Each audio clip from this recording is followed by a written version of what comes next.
ನಮಸ್ಕಾರ, ಶುಭೋದಯ. ಸಂಕಲ್ಪ ಸಿದ್ಧಿ ವಿಶೇಷ ಕಾರ್ಯಕ್ರಮಕ್ಕೆ ತಮ್ಮೆಲ್ಲರಿಗೂ ಆತ್ಮೀಯ ಸ್ವಾಗತ ಹೇಳ್ತಾ ಇರೋದು ನಾನು ಉಷಾ. ಫಸ್ಟ್ ಟೈಮ್ ಚಾನಲ್ ವೀಕ್ಷಿಸ್ತಾ ಇರೋದು ಅಂತಂದರೆ ಈಗಲೇ ನಮ್ಮ ಚಾನಲ್ನ ಸಬ್ಸ್ಕ್ರೈಬ್ ಮಾಡಿ, ನಮ್ಮ ವೀಡಿಯೋಸ್ನ ಲೈಕ್ ಮಾಡಿ. ಪ್ರತಿನಿತ್ಯ ಕೂಡ ನಿಮಗೆ ಹಲವಾರು ವಿಚಾರಗಳ ಬಗ್ಗೆ ಮಾಹಿತಿ, ಮಾರ್ಗದರ್ಶನ ತಿಳಿಸ್ಕೊಡೋದಕ್ಕೆ ಎಂದಿನಂತೆ ಇವತ್ತಿನ ಕಾರ್ಯಕ್ರಮದಲ್ಲಿ ನಮ್ಮ ಜೊತೆಯಲ್ಲಿದ್ದಾರೆ ಸ್ಪಿರಿಚುವಲ್ ಗುರು ಡಾಕ್ಟರ್ ವಿಷ್ಣುದತ್ತ ಗುರುಜಿಯವರು. ಬನ್ನಿ ಗುರುಜಿಯವ್ರನ್ನ ಕಾರ್ಯಕ್ರಮಕ್ಕೆ ಸ್ವಾಗತಿಸೋಣ. ನಮಸ್ತೆ ಗುರುಗಳೇ, ಕಾರ್ಯಕ್ರಮಕ್ಕೆ ಭಕ್ತಿಯ ಸ್ವಾಗತ. ಒಳಿತಾಗಲಿ ಗುರುಗಳೇ, ಪ್ರತಿಯೊಬ್ಬರು ಕೂಡ ಎಲ್ಲ ರೀತಿ ಪ್ರಯತ್ನಗಳನ್ನ ಮಾಡ್ತಿರ್ತಾರೆ. ಅವ್ರು ಅಂದ್ಕೊಳ್ಳೋಂಥ ಕೆಲಸಗಳು ಶೀಘ್ರವಾಗಿ ಆಗಬೇಕು, ಬೇಗ ಆಗಬೇಕು ಅಂದರೆ ಏನು ಮಾಡಬೇಕು? ಇನ್ಯಾರಿಗೋ ಏನೋ ಮಾಡಿದ್ರು ಬೇಗ ಆಯಿತು, ಅಥವಾ ಯಾವುದೋ ದೇವಸ್ಥಾನಕ್ಕೆ ಹೋದರೂ ಬೇಗ ಆಯಿತು ಅಂತ. ಇವತ್ತಿನ ನನ್ನ ಪ್ರಶ್ನೆ ಏನು ಅಂತಂದರೆ, ನಮ್ಮ ಕೆಲಸ ಕಾರ್ಯಗಳು ಶೀಘ್ರವಾಗಿ ಆಗಬೇಕು ಅಂತಂದರೆ ಸಿದ್ಧಿ ಮಂತ್ರ ಏನಾದರೂ ಇದೆಯಾ? ಸೊ ಇದ್ರ ಬಗ್ಗೆ ತಿಳಿಸ್ಕೊಡ್ಬಹುದಾ? ಓಂ ವಿಶ್ವಸ್ಮೈ ನಮಃ. ಪ್ರೀತಿಯ ಬಂಧುಗಳೇ, ಸಿದ್ಧಿ ಮಂತ್ರ ಹಲವಾರು ರೀತಿಯಲ್ಲಿದೆ. ಈ ಕೆಲವೊಬ್ಬರು ಕೆಲವೊಂದನ್ನು ಮಾಡಿದಾಗ ಸಿದ್ಧಿ ಆಗ್ತವೆ, ಇನ್ನು ಕೆಲವೊಬ್ಬರು ಕೇಳಿಸ್ಕೊಂಡಿದ್ರಿಂದ ಸಿದ್ಧಿ ಆಗ್ತವೆ. ಇನ್ನೂ ಕೆಲವೊಬ್ಬರಿಗೆ ಕೆಲವೊಂದು ವಿಶೇಷವಾಗಿರತಕ್ಕಂಥದ್ದಿರುತ್ತೆ. 13 ವರ್ಷಗಳ ಕಾಲ ಯಾರು ಸುಳ್ಳು ಹೇಳೋದೇ ಇಲ್ವೋ ಅವನಿಗೆ ಕಟ್ಟಿಟ್ಟ ಬುತ್ತಿ ಸಿದ್ಧಿ ಅನ್ನೋದು. 13 ವರ್ಷಗಳ ಕಾಲ ಯಾವುದೇ ಕಾರಣಕ್ಕೂ ಎಂತಹ ಸಂದರ್ಭ ಬಂದರೂ ಕೂಡ ಸುಳ್ಳು ಹೇಳಬಾರ್ದು, ಅವನಿಗೆ ಸಿದ್ಧಿ ಆಯ್ತು ಅಂತ ಅರ್ಥ. ಅವನ ಮಣ್ಣು ತೆಗೆದು ಬಿಟ್ಟು ತಗೊಳಯ, ಇದು ನೀನು ಇಂಥ ಕೆಲಸಕ್ಕೆ ಉಪಯೋಗಿಸ್ಕೊಳಯ ಅಂದರೂ ಕೂಡ ಆಗ್ತವೆ. ಚೆನ್ನಾಗಿ ನೆನಪಿಟ್ಕೊಳ್ಳಿ, ಇದು ಸಿದ್ಧಿ. ಅಗತ್ಯ ಸತ್ಯಂ ವದ ಧರ್ಮಂ ಚರ, ವೇದ ಹೇಳಿರ್ತಕ್ಕಂಥದ್ದು. ನೀನೇನಾದರೂ ಹಾಗೆ ಇರ್ತೀನಿ ಅನ್ನೋದೇ ಆದರೆ ಬಹಳ ವಿಶೇಷವಾಗಿರ್ತಕ್ಕಂತಹದ್ದು. ಏನು ಅಂತಂದರೆ, ಪ್ರಮುಖವಾಗಿ ಏನು ಮಾಡಬೇಕು ಅಂತ ಹೊರಟಿರ್ತೀವೋ ಅಲ್ಲಿ ಈ ರಾಮದಾಸರು ನೀವು ಕೇಳಿರ್ತೀರಿ.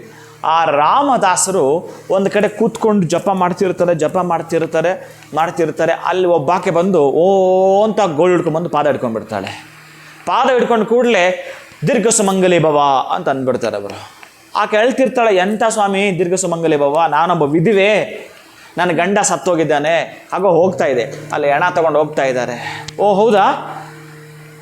ಆಗ ಆತ ತುಂಬ ವಿಚಲಿತನಾಗ್ಬಿಡ್ತಾನೆ. ಎಂಥ ಇದು, ನಾನು ಇಲ್ಲಿ ತನಕ ಸುಳ್ಳು ಹೇಳಲಿಲ್ಲ. ಓ ರಾಮ, ಇದೆಲ್ಲ ನನ್ನ ಬಾಯಿಂದ ನೀನು ಹೇಳಿಸಿರೋದು. ಈಗ ಏನು ಮಾಡ್ತೀಯೋ ಗೊತ್ತಿಲ್ಲ, ಇವಳ ಗಂಡನ ಉಳಿಸ್ಕೊಟ್ಟು ನಿನ್ನ ಮರ್ಯಾದೆ ನೀನು ಕಾಪಾಡ್ಕೋಬೇಕು, ನನ್ನ ಬಾಯಿಂದ ಹೊರ ಹಾಕ್ಸಿದೆಯೇ ಇವತ್ತು ಅಂತ ಹೇಳಿ ಎಲ್ಲೋ ಒಂದು ಕಡೆ ಈಕೆ ಕೂತ್ಕೊಂಡು ಕೂಡಲೇ ಆ ಶವವನ್ನು ಕೇಳ್ತಾರೆ. ಆ ಶವವನ್ನು ತಂದು ಆ ಕಮಂಡದ ನೀರನ್ನು ಪ್ರೋಕ್ಷಣೆ ಮಾಡಿ ಈ ಕಡೆಯಿಂದ ಆ ಕಡೆ ದಾಟ್ತಾರೆ. ಅವ ಎದ್ದು ಬಿಡ್ತಾನೆ.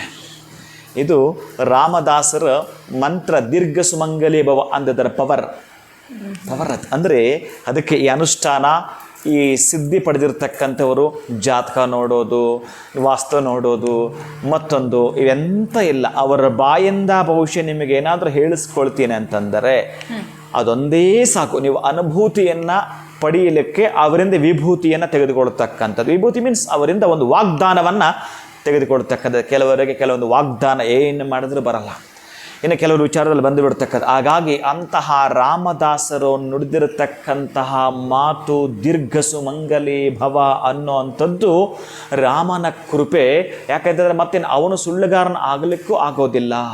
ಎಲ್ಲೋ ಒಂದು ಕಡೆ ಈತ ಸತ್ಯದಿಂದಲೇ ಪ್ರತಿನಿತ್ಯದ ಅವನ ವಾಕನ್ನು ನುಡಿತಾ ಇರ್ತಕ್ಕಂತಹದ್ದು. ಅದಕ್ಕೆ ಮಂತ್ರಕ್ಕಷ್ಟು ಶಕ್ತಿ ಇದೆ, ಆ ಮಂತ್ರಕ್ಕೆ ಅಷ್ಟು ಶಕ್ತಿ ಇದೆ. ಅದಕ್ಕೆ ಯಾರಿಂದಲಾದರೂ ಕೂಡ ನೀವು ದೀಕ್ಷೆ ಪಡೆದಿರ್ತಕ್ಕಂಥ ಮಂತ್ರವನ್ನು ಸತತವಾಗಿ ಹೇಳ್ಕೊಂಡು ಬರ್ತಾ ಇದ್ದರೆ ಅದು ನಿಮಗೆ ಸಿದ್ಧಿ ಆಗ್ತಕ್ಕಂಥದ್ದು. 1-2 ದಿನ, ಅಷ್ಟು 2,000 3,000 ಅಂತೆಲ್ಲ ಬರ್ತದೆ, ಅದಲ್ಲವೇ ಇಲ್ಲ.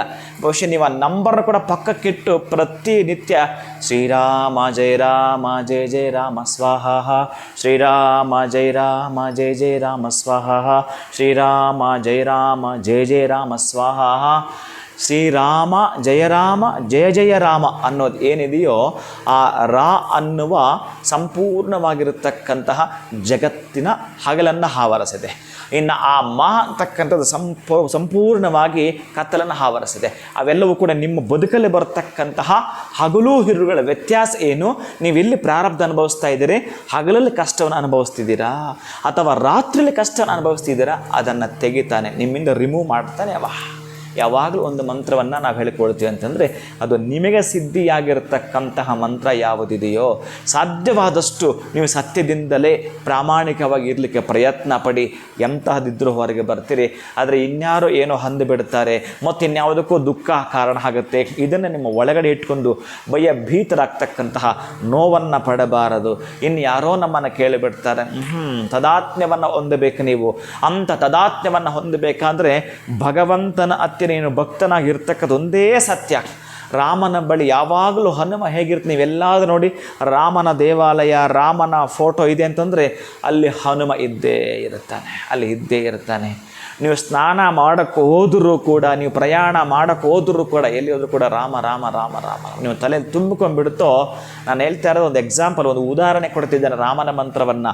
ನಿಮಗೆ ಗುರುಗಳು ಕೊಟ್ಟಿರ್ತಕ್ಕಂಥ ಯಾವುದೇ ದೀಕ್ಷಾ ಮಂತ್ರದಲ್ಲೂ ಕೂಡ ದಿಗ್ವಿಜಯವನ್ನು ನೀವು ಕಾಣಬಹುದು, ದಿಗ್ವಿಜಯವನ್ನು ಕಾಣಬಹುದು. ನಾನು ಯಾವಾಗಲೂ ಒಂದು ಮಾಲೆ ಹಿಡ್ಕೊಂಡಿರ್ತೀನಿ, ನೋಡಿರ್ಬೋದು ನೀವು.